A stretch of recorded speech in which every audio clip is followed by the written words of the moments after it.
Alright, welcome to Grams to Gourmet. I'm Joel, and today we're going to talk about something very special to me. We're going to talk about Nacho Chips. Nacho Chips is loved by all soccer fans, mamas, papas, kiddies.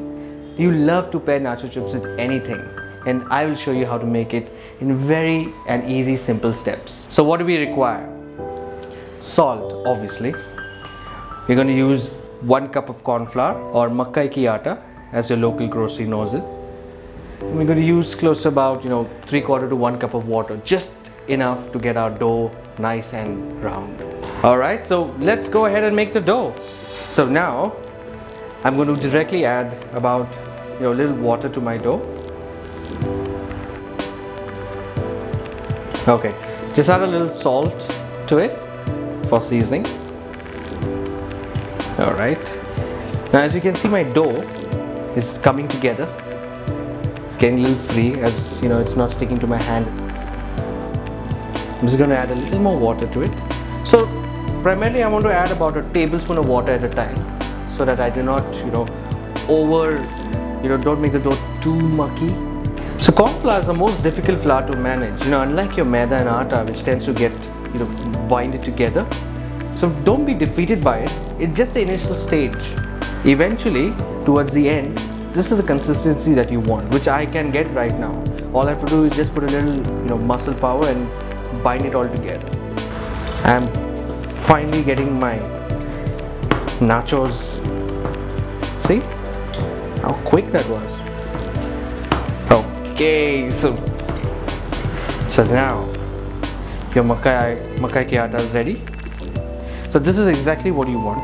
Now just remember, this dough is unlike the maida and atta. It can just split if you just pull it apart. So the idea is about keeping it together at all times. There's no need to rest this dough. You can immediately get on to getting on to making your nacho chips. Do you know the T20 World Cup has also begun? And for all you mommies out there, you can use this recipe to whip up a great snack while we all watching a match, and make a sauce or a dip along with it. So go Dhoni boys!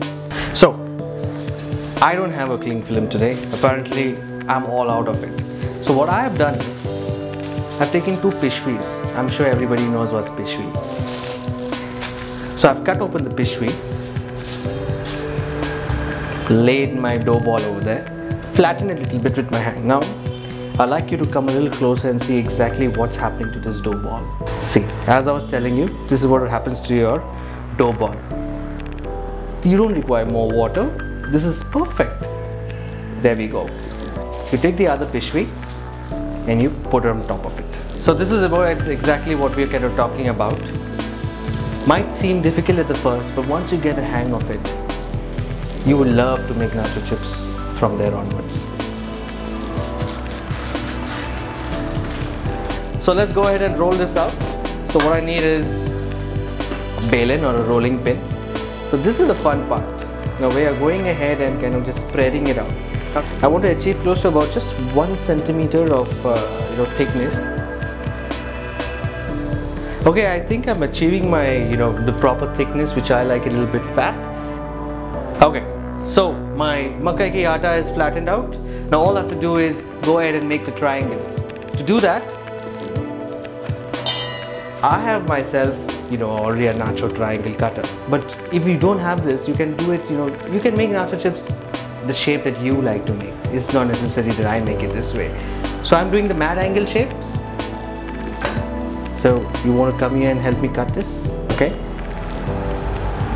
This is nice. This is nice, and I'll make one from here.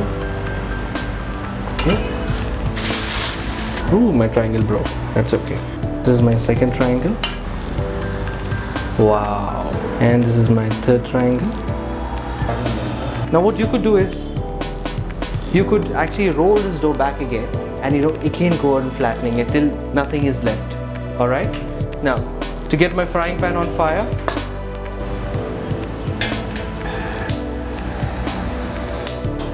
I'm making small, holes in my nacho chips. Now primarily I'm doing it for 2 reasons. One is nachos have holes in them by default, and second is It also helps when you put it into the frying pan, you know, for the air to pass so that it gets a nice crunchy feeling. Alright, to my hot pan, I'm going to add close to about, now ideally if you're deep frying any food, you need, you know, 1/4 of the inch pan covered with oil. Okay, I think that's good enough. So to check the heat of the oil before you can actually start with your nachos, you need to throw in a piece of either bread or a piece of the dough from the.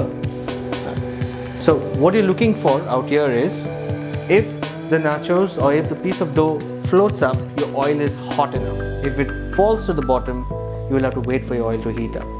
So right now I think my oil is in perfect temperature. So I'll go ahead and add my nachos. So I'll just place the first nacho into the oil. And let's add all the nacho chips inside. Wow. Alright.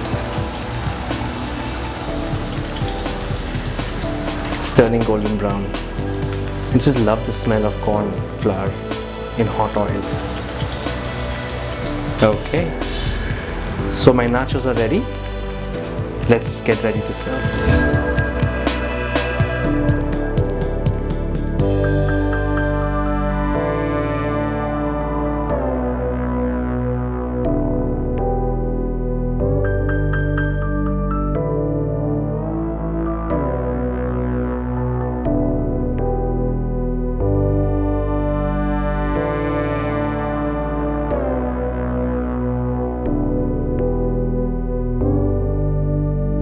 We've got loads more for you, so subscribe to this channel and ping us at food@pingnetwork.in to tell us what you would like to see here.